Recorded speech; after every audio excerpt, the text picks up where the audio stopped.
Welcome to the next episode of the Real Tech Talk, peeps. We have an amazing show today. We're now jumping into what I always love, construction technology. We're seeing a ton of change in construction technology. Actually, not a ton of change, to be honest with you, but a ton of attempts to change. The question is my guest, Omri Sorek of Trusstor, that change that we've been looking for?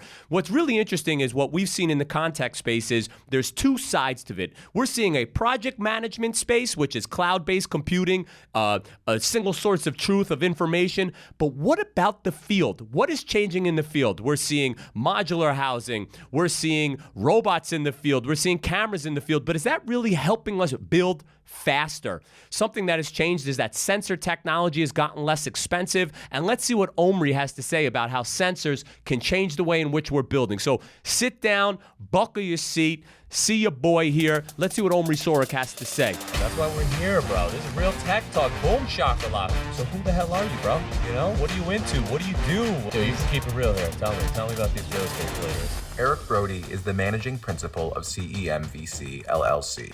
All opinions expressed by Eric and podcast guests are solely their own opinions and do not reflect the opinion of CEMVC LLC. This podcast is for informational purposes only and should not be relied upon as a basis for investment decisions.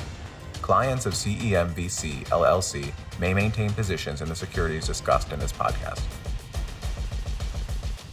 Welcome to the Real Tech Talk podcast with my guest, my man, Omri Sorek. Now, Omri and I met, I don't know, maybe like 6 months ago, where he was just visiting NYC, and now he's in the city, he's on his game, so I'm super excited to have you here, Omri. Thank you for coming in, bro. Thank you so much for having me. I'm excited. I was gearing myself up for the past week. You've been working out to be here? I was working out. I even ironed my shirt this morning to be here. Wow. Although most of the people are hearing us and some of them are seeing us, I even ironed my shirt for you. Well, you know what? We appreciate that, but you didn't brand the iron shirt. You know what I'm saying? That's true. You know, that'll be next time. Next time we have you on. Next time, we're going to have everything trusted. That's right. So, I think that what's really great is we haven't had a lot of specific construction technology. So this is one of our first hardcore construction-related technologies. So I'm really excited to have you here. So Omri, tell them just briefly about yourself, a little bit about your background, and then most important, tell them what problem you were seeing in the industry that you tried to attack. I mean, I'd love to hear it. Sure. So I'm a fifth generation to construction and builders family. I'm basically the construction legacy. And fifth generation, what year did they start? So my great-grandfather started somewhere in Czech Republic or something like that. My great-grandfather started the first concrete company in Israel. My grandfather was a very known engineer. My father is now leading one of the biggest construction company, and even my baby sister is a site engineer working day in, day out in construction sites. So damn, the pedigree is there. My goodness. We have concrete instead of blood. That's what we're going with. That's the Sorek. That's the Sorek. We have the concrete instead of blood. Exactly. We have concrete instead of blood. And I think from the age of 11, I was going in and out of construction sites every summer, every holiday, working for my dad. Can I just stop you there just quickly? I'm going to waste a couple seconds. Yeah. So I'm the son of an architect. I was going on job sites. At 11 years old, people were like, yo, weren't you on the job site? I was like, I played with the guard dog. I threw nails at the wall. I didn't sit back and go like, look at the construction going on, you know? So I got a meter. When I was 12, I got a meter. So it was one of my dad's close to home project. It was a new section of a hospital, all going into I think it was pediatrics or something. Mm-hmm. And everyone knew that the subcontractor had issues with measuring the actual square footage. I went every day, 5:30 in the morning, with measuring tape, measuring the fields that he actually did and he didn't do. That thing I did for 2 months. Ever since, every time I see a meter, I go like, "Oh my god!" Oh wow! I mean, look, that's amazing. Not for nothing. Like when you're talking about getting into an industry, at least you were doing it. I'm telling you, I would go to the highest portion of the building, or like the most unsafe area, and like throw rocks off and shit. I wasn't like looking at architecture, you know? It's you were funny. chaining your physical things. You were trying to measure how long it takes down to get it down. You're right. It was physics. Yeah, Thank you. That's the smart part. So boom, you're on job sites like as a kid. On job sites, understanding the working environment, understanding the people that go into the working environments, understand their mindset first. Second, understanding the challenges and the opportunities that the working environment offers. People don't know that or tend to forget it, but the construction site is actually a production line that produces itself. And as one, it has its own challenges and What do you mean issues. by that? So it's a production line that produces itself. Let's compare it to another production line. A car. A car starts with the chassis. You have the metal. Everything's bended. By the time it ends, you have a brand new car. Exactly the same with a construction site. Yeah, but I always say that construction is complex, like the butterfly effect or Definitely. game theory. Like Definitely. the car is in a factory, the screw is going to be 4 inches, right? And you're in concrete. Concrete as a material is doing this. It's going like this. Like it's much more complex. I agree that theoretically, like we're moving in a direction, but it certainly is like, I always call it, that it's like adaptability and reasonableness. It's not like this spec, boom, like perfect. Completely. It's a much more elaborated, complex working environment than on any other working environment. But I think that what technology will create is that frictionless process, is that the concrete, if you have that bulge, technology will make sure to update you, to make sure that you know it, and the next step will actually avoid it. So we have like different companies popping around like mushrooms after the rain with special concrete. What type of mushrooms? Like psilocybin or like regular depending, mushrooms? Like the kinds that make you delusional. But it's good ones. So all of a sudden you see technologies that are popping up. And exactly that frictionless process is what Trusstor is all about. So what was the moment? Where did it The pop? eureka Like, moment? yeah, like when, all right, so now you're obviously in a family, 5th gen, like you're all about it. But 2 things I think are super relevant is one, you're not in construction, you're in Correct. technology, right? Correct. So like, how did you first get to tech and then what was the problem you identified? So the eureka moment I understood I wanted to solve and create Trusstor with my co-founder was when I got to one of the construction sites that we have, and I saw everyone kind of baffled looking at the working environment, and all of a sudden you see them starting to communicate and exchange the site status, like who's where doing what, and it hit me that in this giant 500,000 square foot monster, there are 250 people, and no one knows where they are. Oh, I mean, it's so true, right? We're waiting for, just so the audience understands, technically it's paper, right? Yeah, it can go into an Excel spreadsheet, Yeah. but we got 7 plumbers. I don't even know if that data is true, right? Correct. We got 8 of them. Where are they? I believe they're on the 9th floor. Nothing. Like, you're Nothing. total guess. 2 of them could have went home. 1 of them could have got injured. You don't know what equipment they're using. You have zero visibility of the working environment. Agreed. Everywhere else in the world, we have visibility. If you want to know what's going on with your bank account, go on your banking app. You see exactly what's going on. If you want to order food, open your food app. If you want to order an Uber, you know where the driver is. He sees where you are. The payment methods are clear. Even music preferences for the ride is clear. Mm-hmm. You walk into the construction site, a multi-billion industry, zero visibility. Yeah, it's a dark hole. Dark hole. Whether No one it's knows. a mid-market, 50 units, 10 units, 1 unit, or massive one you're talking about. Exactly. You would have to walk the whole thing to get one data point. How many men and where? How many people and where were they? And it constantly changes. 'Cause Constantly. Once you moved from one floor to the other, that's it. The situation is completely different. So we identified that as an issue. And out of that, we understood that the efficiency and the frictionless process that we want to create in the working environment, Mm-hmm. that work sequencing mechanism is derived from efficiency and derived from visibility. And once you have visibility, you can reach it. The other part Wait, of let's it- go back. So the work efficiency, right? Just so the Correct. audience understands, is we create a schedule, right? Correct. Me and you, we haven't even started the job yet. And our know- client or ourselves say, how long will this take to build? Correct. We literally go onto a document and start making shit up, right? Correct. We don't know. Historically, it's 5 days to pour, 7 days. You We touched the don't- point. The rule of thumb is what makes us today create those schedules. The project again is depending on the rule of thumb. Take that rule of thumb, make it into an actual figure. Understand how long it takes to do a certain activity. That's exactly what Yeah, but you don't know because no one. You create this schedule. You don't then update. You do update, but it's people need to understand it's 30 days back. Back, You can't always. update in real time. You can say, the end of the month happened, this didn't happen, this was delayed, and you don't know why. You're not learning. You're trying to learn. You're working your ass off to learn, but you're not really learning how long something takes. You then don't really take that schedule to the next project and really use that data again. Correct. So that's exactly the touching point that we identified as critical. So when we created Trusstor, we understood that we want to provide 3 core values. Real-time status, understand at every given point of time who's where, doing what, with what equipment, what tools, with what materials. Second is take that specific project Gantt and create a work plan. Create a look ahead of 2 weeks, 3 weeks, 4 weeks, where you can actually measure, when you can actually correct it in real time. So you know if something is delaying, you know it's about to create a bottleneck for the next activity.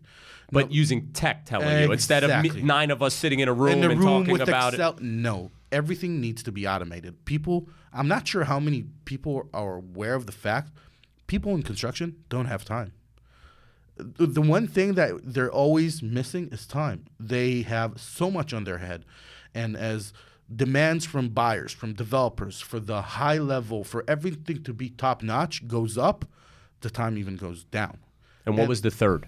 The third one is actually, when collecting all the information, have it not as a database. Because if you present someone in the working environment with a database, so look at you and say, okay, you brought me an Excel sheet with a lot of numbers. Chew the information, provide them with insights, provide them with summaries and reports where they can actually act upon them. We call that construction intelligence. We call that part actually providing them with actionable insight. They can better create a working environment that is efficient on one hand, but on the other hand, much more safer. Listen, as a developer builder, I mean, I'm getting chills, bro. I'm getting chills hearing this, okay? Because I think there's something really important. I touched on it earlier. So there's project management software, single source of truth, cloud-based. Correct. You're attacking something that I personally haven't seen. I mean, I've seen it where site safety in the field and credential-based and access control. You're talking about getting data that's actionable within a week or 2 weeks to the players in the field. And I need the audience to understand it doesn't exist. It exists in having massive teams of people trying to regurgitate information fast enough for it to be actionable. Completely. We've done something that was never done before. But why? Why now? Why can that now actually happen? So why wasn't it 10 years ago they did it? Why is it now? 2 reasons. Advancement of technology. The tech is there. We joked before because now everyone's thinking about new algorithms and everything around it, but we actually developed I like that voice. Is that the tech voice? That's the techie voice. Wow. So when I'm in R&D that's not meetings, the 5th-generation construction voice exactly. right there. The 5 generations is one of the yells. But we are sitting with all our people. We're sitting with everyone. We understood exactly their needs and necessities, and we created algorithms that actually look for those specific issues and flag it up and make sure Well, let's talk first. Them. First, you have to collect data. Correct. So you said number one is the cost came down, right? Correct. So what is that? Is that a sensor? What is it? Yeah. So what's the stuff? So basically, we created a real-time location system. It's based on plug-and-play solution that has to be in the working environment because you don't have power sockets and you don't have Wi-Fi in a construction site, something that a lot of these technologies depend on. So first is like tagging everyone, right? Everyone's got to be giving us a signal about movement and where they're at and the rest of it. Exactly. The second one is... And that was expensive, by the way? No. It wasn't expensive. It was expensive before. That's what I'm saying. Yeah, so the cost has been driven down just by everyone wanting sensors, let's say. The fact that today Google, Apple, everyone created real-time location systems. They understood that the necessity is there for different use cases, for commercials, for hospitals, for whatever. I heard a big one's farm animals. Yeah. If the farm animal goes somewhere where they're not supposed to, you know they're not feeling well, and you know how to reduce like veterinary bills just by that very fact, by tracking it. I just saw a Discovery show yesterday about elephants being tracked the same way. So basically, yeah, it's exactly that. It's So this was a technology that was available, but not applied, which I think is important to the audience. Like none of us are recreating the wheel. We're applying these into the solutions for our industries. Exactly. And that brings me to the second thing that changed. Change of generations. When I sat with my father and told him what we're about to do, it looked like we're doing something that is from a movie film, something that couldn't be happening. But when we started showing them and we started presenting that visibility, it hit them. These days, construction sites are being controlled and managed by people who are constantly dependent on technology in their everyday life. The banking app, the Uber app, the food app, Waze when you want to get to work, WhatsApp in order to communicate with your friends. You have a new Mac, you have a new Spotify, Apple Music, whatever you use, we use technology. We're constantly surrounded by it, and we're dependent on it. But then you hit the job site and it was gone. And it was gone. So all we had to do is had this generation understand the value, and all of a sudden it's more natural to them. They use the computer faster, they use the phone faster, they use it more efficiently, and they want to be faster. So now you have sensors. And I just read this book on it. It's like sensors pick up all this data. And I think it's important about technology is that construction's like on actual changes, and technology's like on, you got to get the data, and we're going to find changes, which goes to the second point you were saying. So now you started to collect. Exactly. And then what's the secret sauce then? So now you have data about where people are in this moment. What did you then... So now you take the second layer. You take that work plan that we created, basically the last planner or the understanding of the last planner concept, and you start applying the second layer of information. So first I know where everyone is. Second, I know where they're supposed to be. And then comparing the actual versus the plan brings you to a whole new ball game. It's a whole different insight game where I can tell them, you were supposed to be here by now. You're not there. So what do we do? Exactly. Right? That's an actionable item. And that's exactly the insights. That's the construction intelligence. Pushing, making sure they understand that they're behind on schedule, they're ahead of schedule, that they're missing someone, and taking it to something that we haven't touched yet, but we'll touch in a minute, the safety aspect. At the end of the day, the working environment is super dangerous. People get injured every day. Yeah, there was a complex. death out in Brooklyn a couple of days. I mean, it happens. Yeah, it happens. I hear you. Yeah, it happens. People need to understand it's not a safe working environment. It's not working in the lab or working in your office. It's a dangerous environment. And by having the ability to create that visibility where everyone understands, we created 95 different safety regulations in the system that basically convey the real-time status. The system looks for different conditions to happen based on historical data, knowing that this might happen in the future, and that's AI and deep learning, right? Exactly. So that's one of them. That's exactly that. Understanding in different phases of construction, where will you get the most injuries? Right. Where is the issues that you need to face? So just pay more attention. Like we're seeing that happens. In this, when you're in a structure and you have the superstructure being built now, and you have teams that are not, trained enough or not educated enough in terms of safety, you need to be aware of it. So that's one. Listen, and safety is relevant, and I agree with you. And everyone talks about safety. I think it's a great wedge. To me, I'm much more fascinated on using technology to be able to go to a meeting and have actionable items. So I think there's something important we tell the audience. So we create this schedule we were talking about. Yeah. But really that schedule, the first thing we do is these milestones. You create this milestone, give a milestone. We excavated and we're at grade. By March, we should be at grade, right? So now you're like, the goal is March at grade. It may not be that February 12th you're supposed to be here, right? Because then you get caught in the weeds. It's how do we get to grade at this date? Then how does the third floor get poured by this date, right? So it's like what you're saying is now you're saying like, look, you're behind on something. It doesn't mean it's a wrap, but let's now focus on that, right? Exactly. That's exactly. Pinpointing and putting the flashlight on that specific issue. Because we have something called the critical path. Exactly. Right? There's many things happening on a job site, but there's only one critical path. And the way to explain that is that the execution of the job, to give you for instance, if you don't pour the fifth floor, the plumber can't be running plumbing on the fifth floor, but the plumber could be on the second floor, right? He's got to get to the fifth floor by a date, but without you pouring the fifth floor, there's no fifth floor for him, so the critical path is pouring the fifth floor, right? Exactly. And we should focus on that because that achieves goals, right? And you're saying we're going to get sensory data to the movement of where to get to achieve that milestone date. Exactly. That's exactly the issue. So we define the critical path. Let's make sure everyone is aligned and working around it. And by we, you mean the project management staff defines this critical path. Exactly. And now you can get everyone to buy in to that, right? Exactly. And what is even more interesting is the fact that The critical path has ramifications not only in the working environment, but the bank gives you financing according to the milestones you hit in the critical path. And what does everyone hear? We did this train project in New York City. It was supposed to cost $1 billion. You're at like 4, right? Like everyone hears about how shitty it is, and now maybe they have an understanding. Is we literally were in the dark. Exactly. No matter if you have thousands of people or not, you're in the dark, and you're trying to light it up a bit. Exactly. So, I mean, to me, that's fascinating, and we could dive deeper into it. But what I'd also like, so where are you at now? So this is incredible. Like, to me, you give me one analytic data point, I don't give a shit how many jobs, right? I remember going to the tech companies that are on the project management side, and they're like, we have everybody. Every big builder in the United States is, I go, great. Tell me one reason why I have to use you. Tell me, am I saving money? This. They had nothing. They were just, but they also couldn't explain cloud-based computing, because that technically, if you just said I'm in the cloud, I would have been like, oh, now I understand what that means. But for me, it's like I keep asking, and you, the first person who's like, I can give you an analytic data point. Yeah. I'll give me one thing you learned. Do you know that people spend 22% of their time waiting for the elevator in the working environment? No.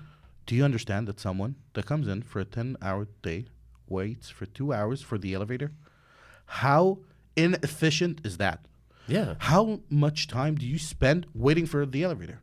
Now, let's take the elevator and say we decide to plan the route of the elevator according to the information that we have, according to the critical path. So So if the plumber's waiting, but he's not on the Exactly. critical path, get your shit out. Get the other guy in. Exactly. Put in the HVAC, put in the superstructure, put in whatever you need according to the critical path.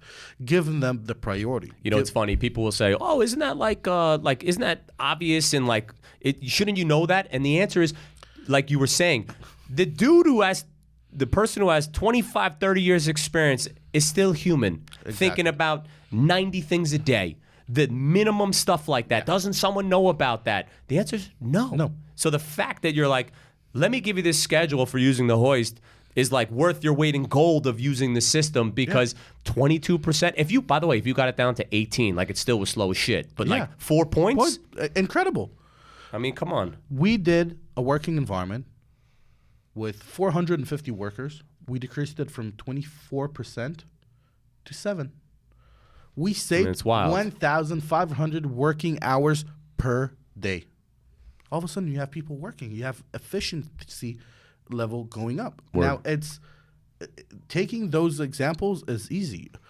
Making sure a specific staff finished their job, a subcontractor finished his job in a specific area, and you can push the next activity in earlier. And I imagine you're going to be learning every day more and more. So where do you stand now on raise or round? Like, tell us a little bit. Let's go to this tech side. So, like, where are you at on the tech side? So we just last May we completed our seed round. We just completed another safe round with incredible investors joining us, both Americans, Israelis. So it's seed, which is, so you had pre-seed, which was your money. Then you go raise at seed. Correct. And now you have a safe, which is before the A. Before the A, exactly. We did so the market, as everyone's aware of, is gone a bit crazy, and you see company overvaluated, and we're happy that we show results. So they say the greatest companies start a recession. That's like Amazon and Apple and the rest of it. So and I'm not saying recession because I'm not an economist, but but tell me, how about deploying? And I remember you were telling me one time we met, you had won an award. So what's the story with that? So we actually started in the UAE. So the company's operational in 3 locations. Israel, which was our first location. It was our hub. That's where our HQ and R&D center was based out of. December 2020, we were offered to go to Dubai. Incredible. Abraham Accords agreements were signed, Israel and the UAE. Someone said, hey, let's go to Dubai. I said, okay, it sounds incredible. Let's see what's going on in the UAE. We got to the UAE. Saw incredible projects. They build like monsters. They build like no one else. They build millions upon millions of square footage every single day. A working environment, you have in a 500,000 square foot building in New York or in Israel, you would have 250, 300 workers. There you have 1,200 workers. The number of people there is incredible. And they're dying for technology. they want to integrate technology. And we've gotten an award for being the most impactful construction technology company in the UAE, I think 3 months from the day that we started working there. Wow.